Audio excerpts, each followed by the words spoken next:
नमस्कार मित्रों, मैं धनेश्वर महतो। भारत की सबसे बड़ी कंपनी एटलस की जो साइकिल बनाने वाली कंपनी थी, सबसे पुरानी, वो उसमें ताला लग गया है मोदी सरकार में। अब प्रश्न ये उठता है कि जब मोदी सरकार ने अभी कुछ ही दिन पहले, हफ्ता हुआ है, 20 लाख करोड़ की बात कही थी। 20 लाख करोड़, कई बार इस चीज का नाम लिया गया था। 20 लाख करोड़, 20 लाख करोड़, 20 लाख करोड़। कहां गए मोदी जी? ये 20 लाख करोड़ किस कंपनी को आपने दिया? या देश में किस नागरिक को, किस कंपनी को, किस एजेंसी को, किस मजदूर को आपका 20 लाख करोड़ रुपया मिला? भारत की सबसे बड़ी कंपनी एटलस, साइकिल बनाने वाली कंपनी, फरीदाबाद में जो थी, दिल्ली बंद हो गई। दिल्ली फरीदाबाद, ये यूपी के बॉर्डर पे जो है। क्या कितने की आपने इस कंपनी को मदद की? अभी आप ही के नेता दबादब भाषण दे रहे थे कि हमें आत्मनिर्भर के लिए, मेक इन इंडिया के लिए, न्यू इंडिया के लिए 20 लाख करोड़ का फंड दिया है हमने। 20 लाख करोड़, 20 रुपए का तो पता नहीं है, तो 20 लाख करोड़ कहां चले गए? आखिर हजारों वर्कर इस कंपनी में काम करते थे और इस कंपनी के मालिक ने बोर्ड पे लिख दिया कि हमारे पास पैसा नहीं है कंपनी चलाने के लिए। तो क्या मोदी सरकार को इसको फंडिंग करना चाहिए कि नहीं करना चाहिए, जो मोदी के स्वयं के लफ्ज हैं? और वो गृह मंत्री साहब, जिसको आत्मनिर्भर कहना तक नहीं आता, बन गए देश के गृह मंत्री।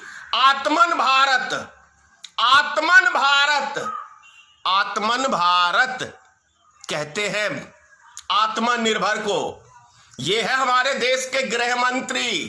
खा खा के भैंसे की तरह फूल गए हैं, लेकिन कुछ नहीं। प्रश्न ये उठता है मित्रों, आ जाते हैं थोड़ी देर बिहार सरकार के ऊपर। कल माननीय नीतीश कुमार जी दवा के मजदूरों के विषय में बात कर रहे थे। इलेक्शन का टाइम है, तभी तो 9 तारीख को रैली कर रहे हैं माननीय अमित शाह जी।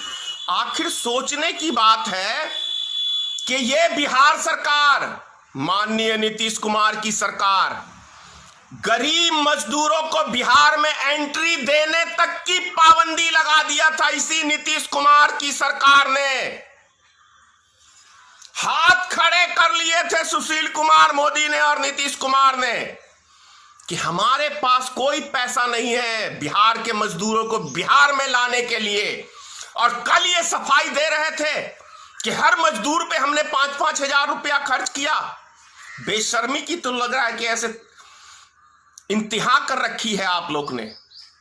कितना गिरोगे नीतीश कुमार, कितना गिरोगे? गिरने की भी कोई सीमा होती है। 15 साल के शासन काल में क्या दिया बिहार को आपने?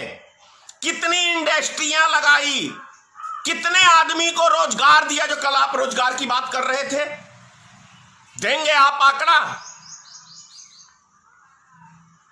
अय्यासी करने से पहले फुर्सत होगा तब देश के लिए और समाज के लिए सोचोगे ना। अय्यासी की बात इसलिए कह रहा हूं, मुजफ्फरपुर की बालिका गृह, 34 बच्चियों का रेप, कहां गए? बड़े बड़े नेताओं के नाम थे।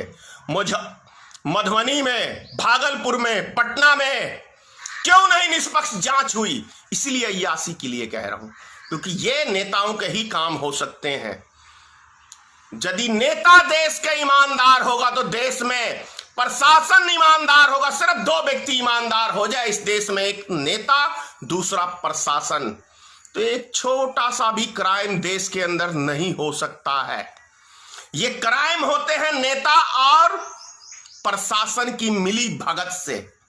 जितने भी हिंदुस्तान में किसी भी प्रकार के क्राइम होता है तो उसमें नेता और प्रशासन का मिला जुला हाथ होता है, तभी ये होते हैं, नहीं तो क्राइम हो जाए।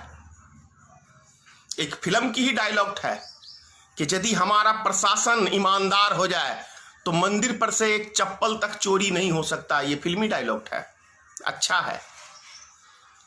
तो ये है हमारे देश का हाल। जितनी भी देखो, बिहार की 1000 से ऊपर मजदूर हमारे मर गए। कौन है इसके मौत का जिम्मेदार?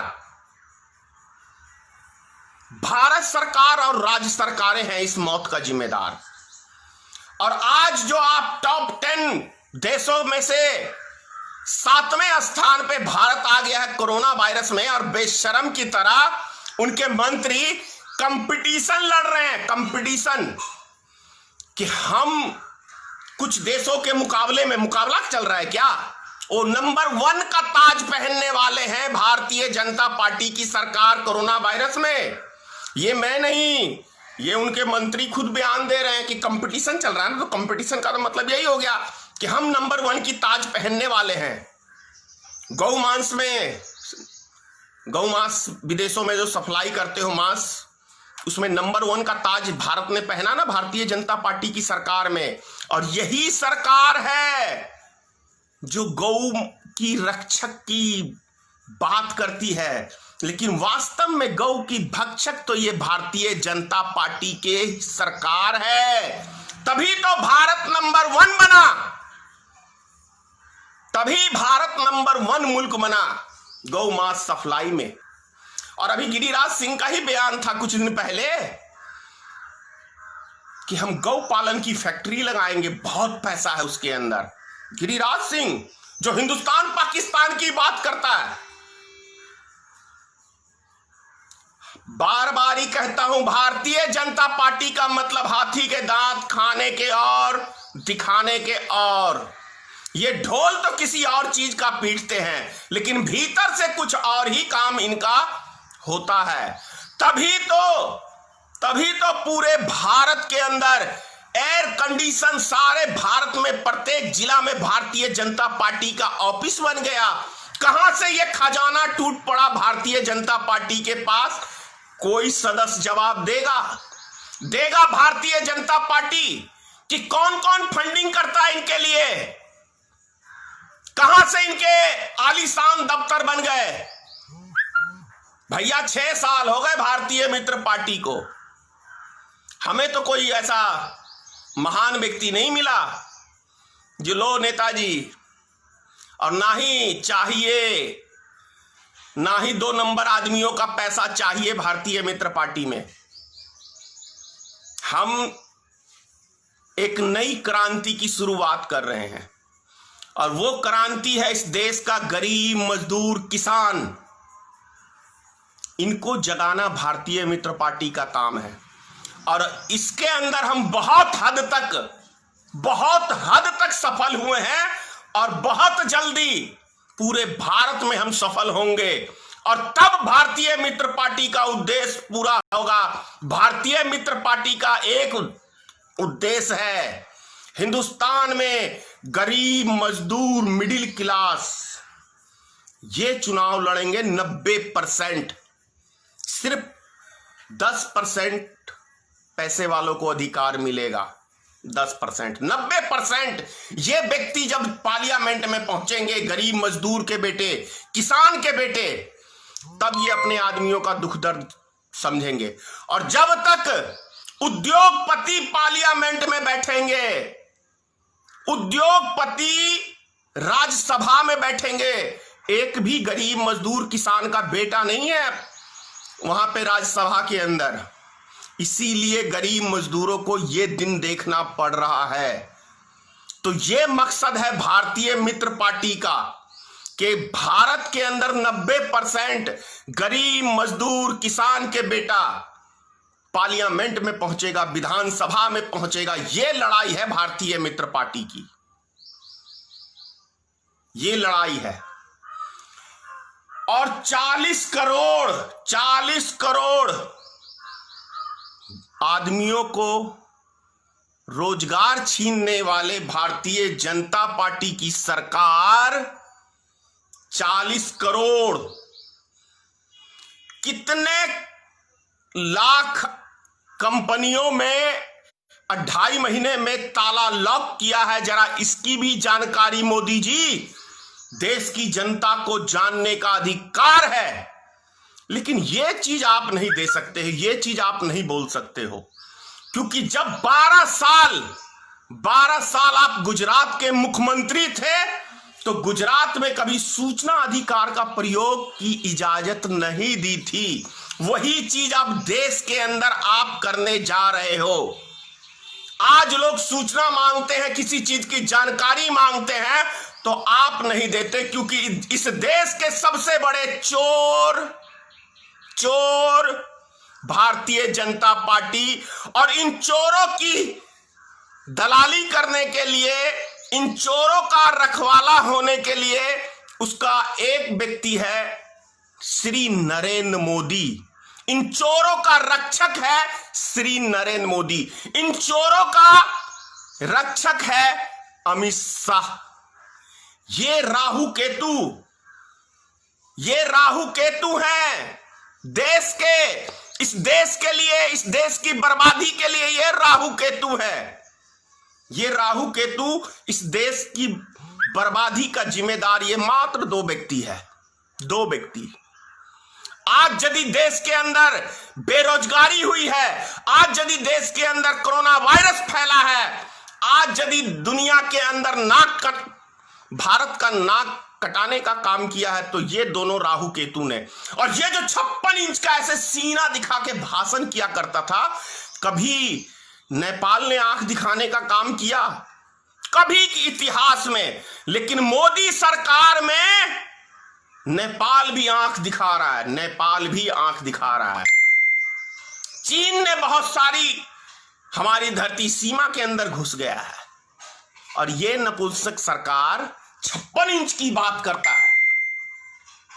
भाषण के अलावा मोदी, राशन नहीं है तुम्हारे पास, राशन नहीं है। भाषण के अलावा मोदी के पास राशन नहीं है, क्योंकि ये राशन ये अडानी और अंबानी के गुलाम हैं। सिर्फ 2 व्यक्तियों के गुलाम हैं ये 2 राहु केतु हैं, और दोनों, एक अडानी का गुलाम है और एक अंबानी का गुलाम है। ये 2 व्यक्ति देश में माला माल हो रहे हैं और बाकी देश की जनता कंगाल हो रही है। तो ये 2 व्यक्तियों के गुलाम हैं, गुलाम। इस गुलामी से इस देश की जनता ही आजाद दिला सकती है, क्योंकि वो पावर आपके पास है, आपके पास है मत का पावर। इतनी जल्दी झांसे में मत आना जैसे आ गए थे मोदी के झांसे में। किसी भी नेता का इतिहास पढ़ो कि इसका कैरेक्टर क्या है, इसने अपने समाज में क्या किया है, तब उस नेता को चुनोगे तो आपका भला होगा, आपके समाज का भला होगा, हमारे देश का भला होगा, देश तरक्की करेगा। बड़ा आश्चर्य लगता है कि नेपाल जैसा देश आज वो हमारी धरती को अपने नक्शे में शामिल करता है। इससे ज्यादा शर्मनाक कोई और बात हो सकती है? डूब मरने वाली बात है ना। भारत सरकार को डूब मरना चाहिए। उधर बांग्लादेश आंख दिखाता है, इधर पाकिस्तान आंख दिखाता है, इधर नेपाल आंख दिखाता है, उधर चीन आंख दिखाता है। अब एक रह गया बगल में श्रीलंका, वो भी आंख दिखाने लगेगा मोदी शासनकाल में, क्योंकि सब इसको भाप लिया है। क्या इसकी औकात है और क्या इसका कलेजा है, सिर्फ सब जान गया कि ये जुमलेबाज प्रधानमंत्री है। इसके पास जुमला के अलावा कुछ है ही नहीं।